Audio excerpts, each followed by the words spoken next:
اللہ الرحمن الرحیم، اللہ کے نام سے شروع جو بڑا مہربان نہایت رحم والا ہے۔ محترم قائرین، واقعہ حضرت امام حسین کا آخری سجدے کے بارے میں ہے۔ واقعہ کربلا کو ہوئے صدیاں گزر چکی ہیں، مگر یہ ایک ایسا المناک اور دل نگار غمزدہ سانحہ ہے کہ پوری ملت اسلامیہ کے دل سے زائل نہ ہوگا۔ یہ واقعہ حضرت امام حسین کا ہے، آپ کے نواسے حضرت علی کرم اللہ وجہہ اور حضرت بی بی فاطمہ الزہرا رضی اللہ عنہا کے لخت جگر ہیں۔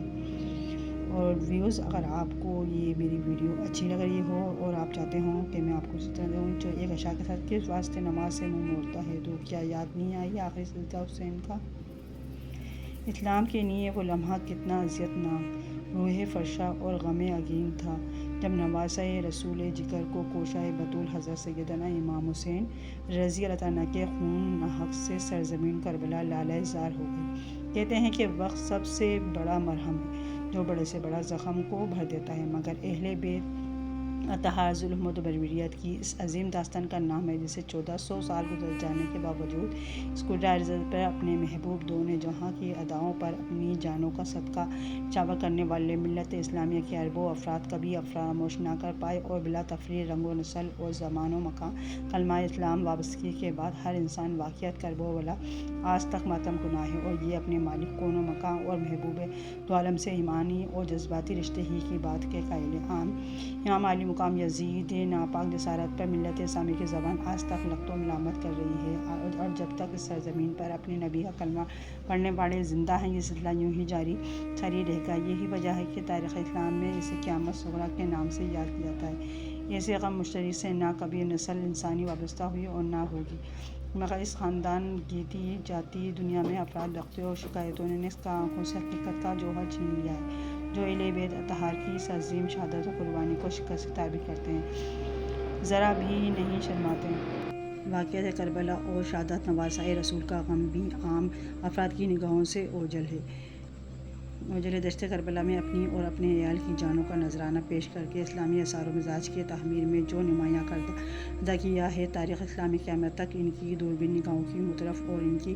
ان کی کرم نوائیوں کی وجہ سے حضرت امام علی مقام جبر ذات اور انحراف سنت نبوی، نبرت سرکشی اور بداخلاقی کے مقابلے میں اخلاق و روحانی جذبہ اسلامی اور اطاعت حکام ثبوت کی روح شہادت وجود میں آئی، نئی نسلوں کی بجھی ہوئی رگوں میں پھونک کر جلے گئے، اور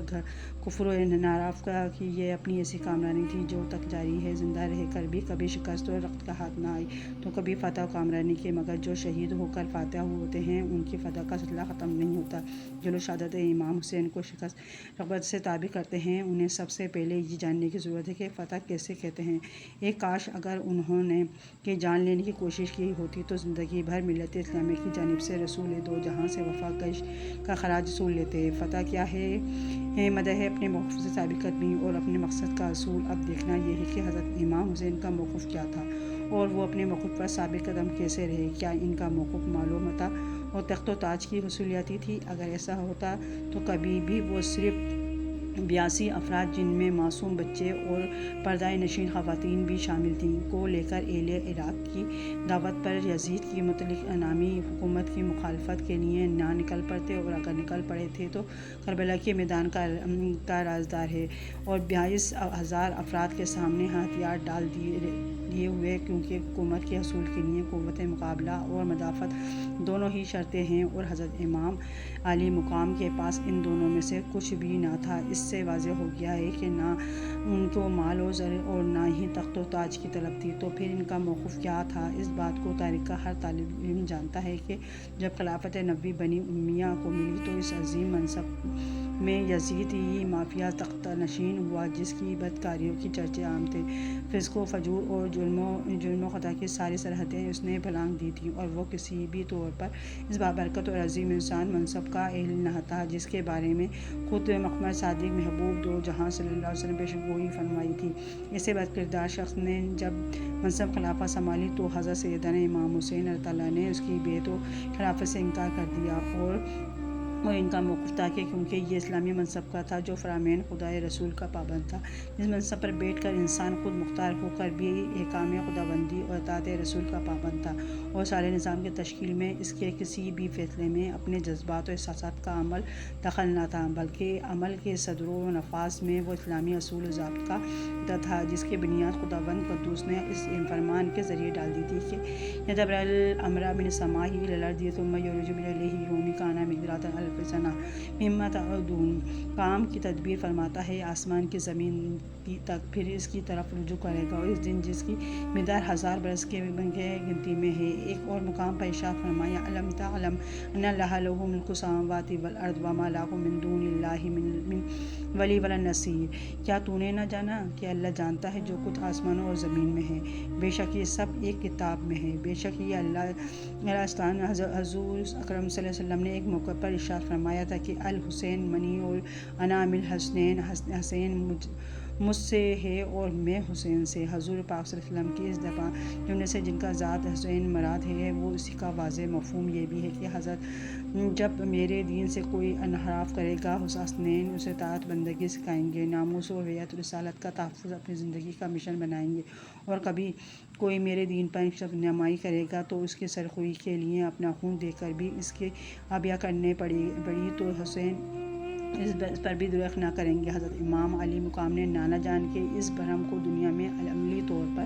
پیش کر کے یقیناً اسلامی مزاج کا تحفظ کیا ہے۔ اس پورے منظر نامے سے یہ بات اچھی طرح واضح ہوگی کہ حضرت امام علی مقام اپنے موقف میں پوری طرح ثابت قدم رہے اور جان دے کر یزید سے منصب خلافت چھین لی۔ حالانکہ یزید کو خلافت کے لیے نامزد بھی کیا گیا، اس نے حماس سے اپنی بیعت بھی لی، مگر اپنے ماسبق خلفائے حضرت ابو بکر صدیق اور حضرت عمر فاروق اور حضرت علی اور حضرت عثمان غنی رضی اللہ عنہ کی طرح منصب خلافت طبی اور مذہبی قیادت حاصل نہ کر سکا۔ یزید کو حکمرانی تو مل گئی مگر حضرت امام علی مقام نے اس کے خلاف منصب خلافت نبوی اور مذہبی قیادت کی نااہلیت کا بغل بھیجا کہ اسلام مزاج کو نافذ فراہم کیا تھا وہ پورا ہو گیا، اور اس کی دھمک اس طرح قائم ہوئی کہ مشرق وسطی سے لے کر مغرب جہاں تک اس کی سلطنت قائم تھی، عسکری قوت کے زیر اثر اسے اپنا سیاسی حکمران تو مان لیا مگر خلیفہ مسلمین، امیر المومنین اور مذہبی و روحانی قائد ماننے سے ہر شخص انکاری ہو گیا۔ تاریخ شاہد ہے کہ حضرت امام حسین نے اپنی جان کا نذرانہ پیش کر کے منصب خلافت نبوی اور مذہبی قیادت کی نااہلیت کی بنیاد پر یزید کے خلاف جو تحریک چلائی تھی، جب تک زمین پر خلافت باقی رہی کسی بھی ظالم و جابر حکمران کو منصب نہ مل سکا، لہٰذا یہ ماننا ہوگا کہ حضرت امام حسین نے شہادت پا کر بھی اپنا تاریخ اسلامی میں ایک فاتح کی حیثیت درج کرا لیا۔ اللہ عنہ اپنے اس مقصد کو پاگے سر دے دیا لیکن یزید کے ہاتھ میں ہاتھ نہ دیا۔ رسول پاک صلی اللہ علیہ وسلم کے نواسے حضرت امام حسین رضی اللہ عنہ جیت گئے اور یزید کو شکست و فاش ہوئی، وہ اپنے مقصد میں ناکام و نامراد ہوا، کیونکہ جنت جیتا وہی ہے جو اپنے مقصد کو پا لے۔ حضرت امام حسین رضی اللہ عنہ نے بتا دیا کہ باطل جتنا بھی زور اور آور ہو جائے حق کے سامنے کبھی سر نہیں اٹھا سکتا۔ عجیب جنگ تھی جس میں ظالموں کی تلواروں کو توڑا گیا۔ حضرت امام حسین نے اپنے سوکھے گلے سے باطل کی تلوار کو توڑ کر رکھ دیا، حق کی آواز کو ہمیشہ کے لیے بلند کر دیا۔ میرے امام حسین اللہ تعالیٰ عنہ کو کہ اب یہ آواز اذان حق کی صورت میں قیامت تک گونجتی رہے گی۔ آپ کے لیے ایک اشعار پیش کرتی ہوں، بہت زبردست ہے۔ شیطان کربلا میں کھڑا حسین کا آخری سجدہ دیکھ رہا تھا اور کہا تیری خدائی کو تو غور سے آج دیکھا ہے، کہاں معلوم تھا کہ انوار عالم ایسے ہوتے ہیں، اے خدا سجدے سے انکار کبھی نہ کرنا، اگر پتہ ہوتا کہ انسان ایسے ہوتے ہیں۔ سبحان اللہ۔